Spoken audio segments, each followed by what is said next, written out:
Hello students. अपना biology में पिछला टॉपिक हमने पढ़ा भ्रूणपोष एंडोस्पर्म। अब हम पढ़ने जा रहे हैं भ्रूण का परिवर्धन, भ्रूणोद्भव। ठीक है, बहुत ही इम्पोर्टेंट टॉपिक है। द्विबीजपत्री में और एक बीजपत्री में भ्रूण का डेवलपमेंट कैसे होता है, भ्रूण कैसे बनता है। आफ्टर फर्टिलाइजेशन भ्रूण बनता है। एक नरयुग्मक जो अंड कोशिका को निषेचित करता है, उसी से भ्रूण का परिवर्तन होता है। तो देखते हैं किस प्रकार से भ्रूण का डेवलपमेंट होता है। ठीक है, तो आज का हमारा टॉपिक है भ्रूण का परिवर्तन, या हम इसको कह सकते हैं भ्रूणोद्भव। भ्रूणोद्भव, ठीक है, एम्ब्रियो डेवलपमेंट की बात कर लें। ठीक है, तो देखिए, फर्टिलाइजेशन के बाद में, निषेचन के बाद में जो अंड कोशिका के साथ में एक नरयुग्मक मिला है, उस स्ट्रक्चर को हम द्विगुणित अवस्था को युग्मनज कहेंगे। तो फर्टिलाइजेशन के बाद में जो युग्मनज बनता है, उस युग्मनज के समसूत्री विभाजन से, लगातार समसूत्री विभाजन से भ्रूण बनने की प्रक्रिया को ही हम क्या कहते हैं, भ्रूणोद्भव कहते हैं, या भ्रूण का निर्माण कहते हैं। ठीक है, तो हम ये कह सकते हैं युग्मनज किससे बना, फर्टिलाइजेशन से। युग्मनज के समसूत्री, लगातार समसूत्री विभाजन से भ्रूण बनने की प्रक्रिया, भ्रूण बनने की प्रक्रिया भ्रूणोद्भव कहलाती है। भ्रूणोद्भव कहलाती है। ठीक है, यहाँ पर हम बात करें भ्रूण का परिवर्तन। भ्रूण का परिवर्तन बीजांड में होता है। बीजांड यानी बीज में होता है, बीज में। ठीक है, देखिए, सर्वप्रथम भ्रूण निर्माण की प्रोसेस को एक साइंटिस्ट थे, हैंस्टेन ने कैप्सुला नामक पादप, ठीक है, पादप में समझाया था। ठीक है, ये कुछ बेसिक बातें हैं कि भ्रूणोद्भव क्या है। युग्मनज में के लगातार समसूत्री विभाजन से भ्रूण बनने की प्रक्रिया को ही भ्रूणोद्भव कहते हैं। इससे भ्रूण बनता है। भ्रूण बीज में बनता है, मोस्टली बीजांड के अंदर बनता है। अब इसकी पूरी प्रोसेस को हम समझने जा रहे हैं। ठीक है, देखिएगा,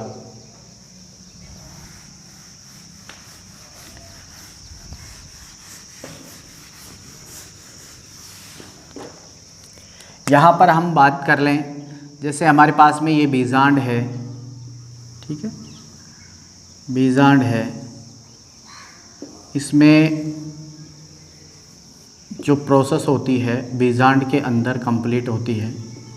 ठीक है, तो यहाँ पर जो भ्रूणपोष होता है, हमारा भ्रूणकोश, उसके अंदर अंड कोशिका के फर्टिलाइजेशन से एक कोशिका बनती है, युग्मनज। ठीक है, युग्मनज, इसमें सबसे पहले विभाजन होता है। ठीक है, इसमें सबसे पहले विभाजन होता है। ठीक है, अब मैं इसको बाहर निकाल के समझा रहा हूँ। इसमें अनुप्रस्थ विभाजन होता है और इसमें 2 कोशिकाएं बनती हैं। ठीक है, इसको तो हम कह रहे हैं युग्मनज। क्या कह रहे हैं? युग्मनज, जाइगोट कह रहे हैं। ठीक है, अब इस जाइगोट में प्रथम विभाजन से 2 कोशिकाएं बन गई। ठीक है, 2 कोशिकाएं बन गई। एक तो हमारे पास में बीजांड द्वार की ओर है। ठीक है, बीजांड द्वार की ओर जो कोशिका है, इसको बोलते हैं आधारी कोशिका। इसको बेसल सेल भी कहते हैं। ठीक है, बेसल सेल। ठीक है, या इसको सस्पेंसर भी कहते हैं। सस्पेंसर सेल भी कहते हैं, ठीक है, सस्पेंसर निलंबक सेल, ठीक है, सस्पेंसर सेल। और एक ऊपर वाली जो निभाग की ओर कोशिका होती है, ध्यान रहे जो बेजान द्वार की ओर कोशिका होती है आधारी कोशिका या बेसल कोशिका कहलाती है, और जो निभाग की ओर होती है उसको अग्रस्त सेल या अनुप्रस्थ सेल कहते हैं, या इसको हम एम्ब्रियो सेल भी कहते हैं क्योंकि इससे एम्ब्रियो का डेवलपमेंट होता है, ठीक है। एम्ब्रियो सेल भी अग्रस्त कोशिका या अनुप्रस्थ कोशिका या एम्ब्रियो सेल के नाम से जानते हैं, ठीक है, क्लियर। आगे देखिए, अब इसमें क्या होता है कि यहाँ पर सबसे पहले मैं आधारी कोशिका की बात कर लूँ। दोनों में वैसे विभाजन साथ साथ प्रारंभ होता है, लेकिन आधारी कोशिका में लगातार समसूत्री विभाजन से एक तंतु में रूपी स्ट्रक्चर बनती है, ठीक है, इस प्रकार की, जिसमें लगभग 8 से 10 कोशिकाओं का ये एक लंबा तंतुमय स्ट्रक्चर होती है, 8 से 10 कोशिकाओं की, ठीक है, ये इस प्रकार से।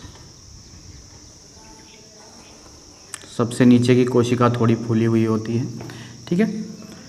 इस भाग को कहते हैं निलंबक,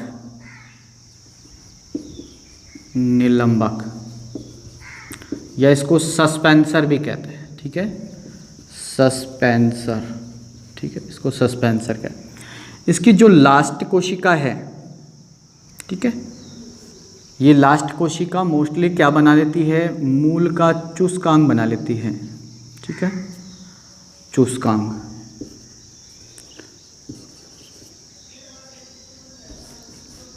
मूल का चूस्कांग होता है उसके ऊपर उपस्थित होती है, ठीक है, निर्माण। इसकी जो ये सबसे ऊपर वाली कोशिका है ये हाइपोफाइसिस कहलाती है, हाइपोफाइसिस, ठीक है। और इस हाइपोफाइसिस के ऊपर जो ये हमारी अग्रस्त कोशिका है, सबसे पहले इसके अंदर इस प्रकार से विभाजन होता है, अनुप्रस्थ विभाजन हो गया। इसमें सबसे पहले इस प्रकार से अनुप्रस्थ विभाजन हो गया, ठीक है, तो ये टी आकार का भ्रूण बन गया, ठीक है। इस स्थिति में ये क्या है, टी आकार, ठीक है, भ्रूण का स्ट्रक्चर कैसी हो गई, टी आकार का भ्रूण बन गया, ठीक है। अब इसमें फिर हमारे पास में परिणत या ऊर्ध्व विभाजन से 4 कोशिकाओं का समूह बन गया, एक गोलाकार, ठीक है, 4 कोशिकाओं का समूह बन गया, ठीक है।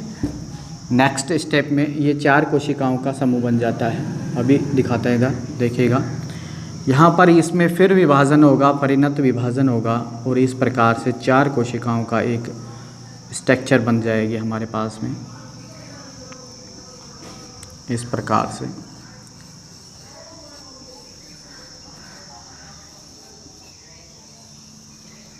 इस प्रकार से, ठीक है। ये 4 कोशिकाओं का समूह है, इसको हम चतुष्टांशक कहते हैं, चतुष्टांशक, ठीक है, ये चतुष्टांशक बन गया। अब इस चतुष्टांशक में, अब इस स्थिति में ये जो भ्रूण है ये प्राक भ्रूण कहलाएगा, प्राक भ्रूण, यानी कि अविकसित भ्रूण है, ये प्राक भ्रूण कह सकते हैं इसको, अविकसित भ्रूण, ठीक है। अब इसमें क्या होता है, इनमें फिर पुनः विभाजन होगा, इन 4 कोशिकाओं के अंदर पुनः विभाजन से फिर ये 8 कोशिकाओं का एक समूह बन जाएगा, एक 8 कोशिकाओं का एक समूह बन जाएगा, ठीक है। ये हाइपोफाइसिस सेल है, ठीक है। 8 कोशिकाओं का समूह बन जाएगा हमारे पास में, 4 तो ये कोशिकाएं, ठीक है, और फिर इनके अंदर ये परिणत विभाजन होगा, और फिर इसमें ये 4 कोशिकाएं ये बन गई, ठीक है।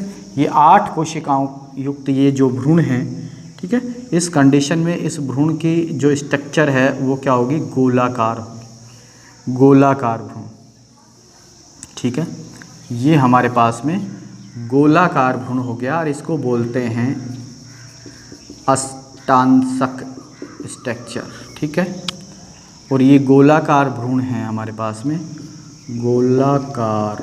इस स्थिति में इसकी आकृति कैसी हो जाएगी, गोलाकार हो जाएगी, ठीक है। ये हमारे पास में जो निलंबक होता है, ये निलंबक अब क्या काम करने लग जाएगा, निलंबक अब काम करने लग जाएगा इस भ्रूण को। देखिए जैसे जैसे भ्रूण का डेवलप होगा वैसे वैसे ये भ्रूण को अंदर की ओर, ठीक है, भ्रूण पोष की ओर क्या करने लगेगा, धकेलने लगेगा। इसका काम ध्यान रखना हमेशा, इसका कार्य होता है ये भ्रूण को परिवर्तितशील भ्रूण को या विकासशील भ्रूण को भ्रूण पोष की ओर धकेलने का काम करने लग जाएगा, ठीक है। अब देखिए गोलाकार स्ट्रक्चर होने के बाद में अब इसके अंदर हृदयाकार स्ट्रक्चर बन जाती है इसकी, ठीक है। और इसके चारों ओर मोस्टली जो त्वचक जन है उत्तक, उसका निर्माण हो जाता है जिससे भ्रूण का आवरण बनेगा। क्या बनेगा, भ्रूण का आवरण बनेगा। ये निलंबक स्थिति है हमारे पास में। यहाँ पर इसमें लगातार विभाजन से इस प्रकार से जो है हमारे पास में कोशिकाओं की संख्या बढ़ती रहेगी और इसके ऊपर एक त्वचा जन उत्तक का निर्माण हो जाएगा जिससे भ्रूण का आवरण बनेगा, ठीक है। ये त्वचा जन उत्तक का निर्माण होगा। अब इसकी स्ट्रक्चर कैसी हो गई, हृदयाकार, ठीक है, हृदयाकार भ्रूण की स्ट्रक्चर हो गई। इसमें देखिए, इसमें जो 4 कोशिकाओं का समूह हमारे पास में इस हाइपोफाइसिस की ओर हैं, हाइपोफाइसिस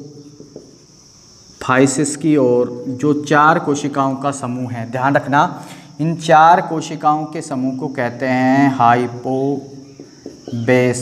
क्या कहते हैं, हाइपोबेसल, ठीक है। और ये 4 कोशिकाओं का समूह जो ऊपर की ओर होता है, ठीक है, या मैं कह सकता हूँ हाइपोफाइसिस से ऊपर की ओर होता है, इसको कहते हैं एपीबेसल, ठीक है, एपीबेसल, ठीक है। अब ध्यान रहे, यहाँ है समझने की बात कि जो हाइपोबेसल है, हाइपोबेसल, ठीक है, ये मैं यहाँ लिख देता हूँ, हाइपोबेसल भाग है, इस हाइपोबेसल से तो बनता है हमारे पास में मूलांकुर। ध्यान रखना, मूलांकुर का निर्माण, ठीक है, इससे तो मूलांकुर का निर्माण होता है।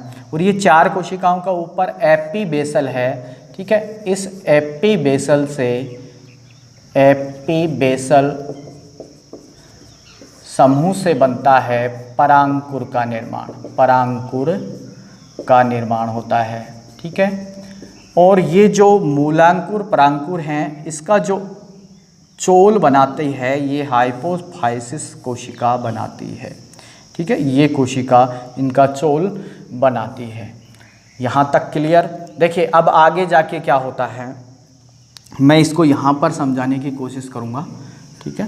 देखिए आगे ये जो दोनों भाग हैं, ये दोनों सिरे अतिवृद्धि करते हैं, इस प्रकार से अतिवृद्धि करके और 2 बीज पत्र बना लेते हैं, 2 बीज पत्र बना लेते हैं। ये हमारे पास में इसका निलंबक भाग है, ठीक है। यहाँ पर ये 2 बीज पत्र बना, द्विबीजपत्री पादपों के अंदर मैं समझा रहा हूँ, तो ये दोनों अतिवृद्धि करके ये बन गए बीज पत्र, ठीक है। इस बीज पत्र के अंदर यहाँ जो स्ट्रक्चर हैं, ये जो स्ट्रक्चर है हमारे पास में, ठीक है, ये तो है हमारे पास में परांकुर जो ऊपर की ओर बन रहा है, ठीक है। और जो इसके नीचे, जस्ट इसके नीचे बन रहा है, इसको बोलते हैं हम मूलांकुर, मूलांकुर, ठीक है।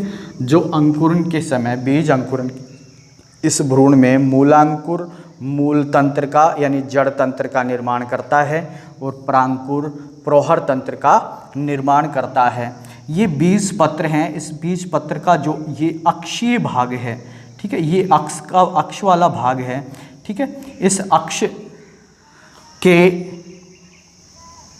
ऊपर का जो भाग है, इस अक्ष के ऊपर का जो भाग है, ठीक है, यानी मैं ये कह सकता हूँ, बीज पत्र के अक्ष के ऊपरी भाग को हम क्या कहते हैं, बीज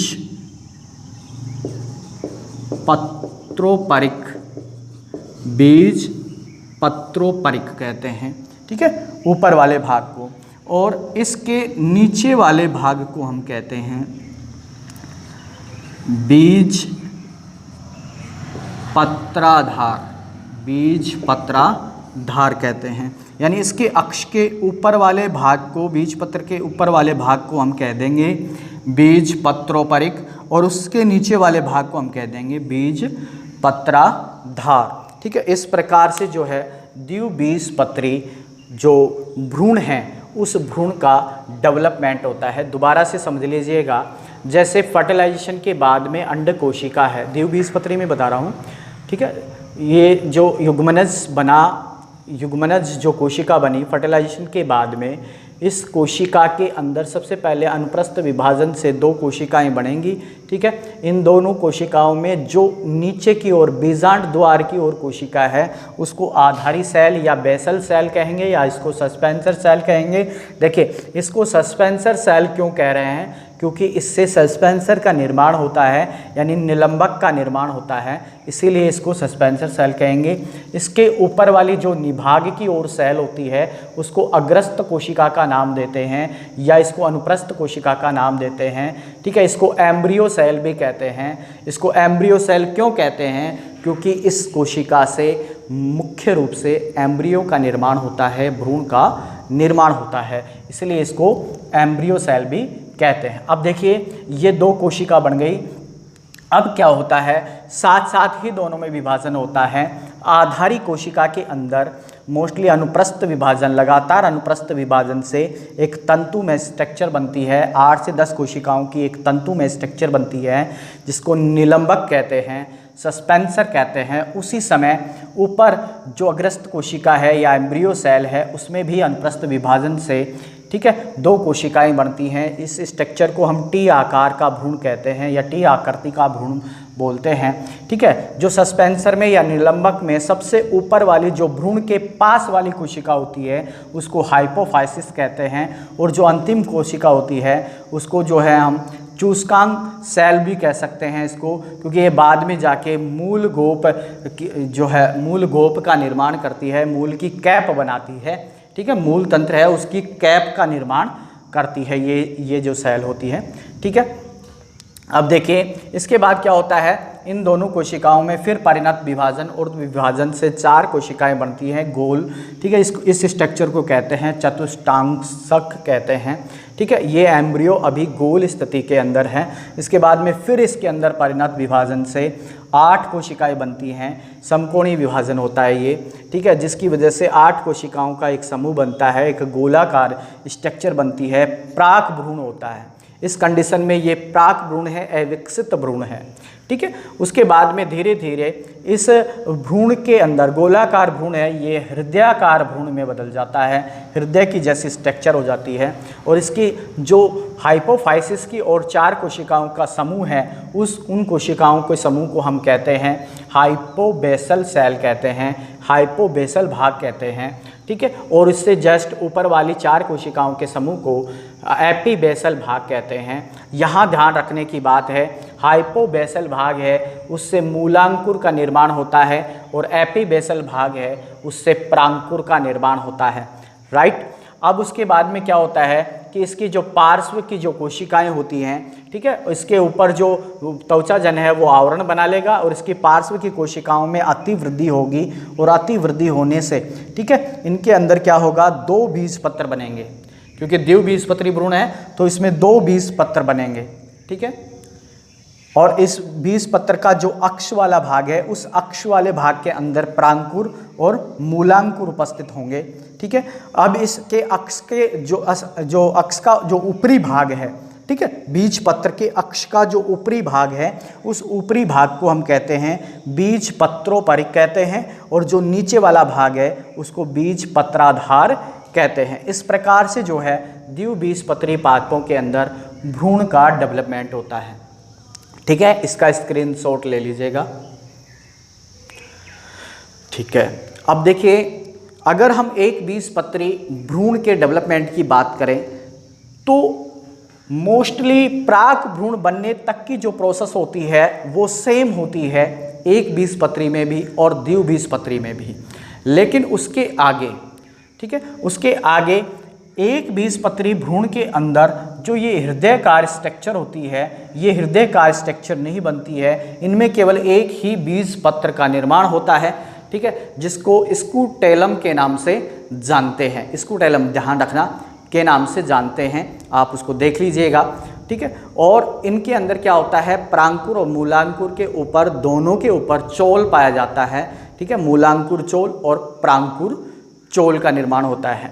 ठीक है, ये भ्रूण ही है जो बीज के अंकुरण के समय हमारे पास में नवोद्भिद का निर्माण करता है, नए पौधे का निर्माण करता है, जिससे मूलांकुर से मूल तंत्र बनेगा, प्रांकुर से प्रौढ़ तंत्र का निर्माण होता है। ठीक है, वीडियो को लाइक करें, शेयर करें और सब्सक्राइब करें। धन्यवाद।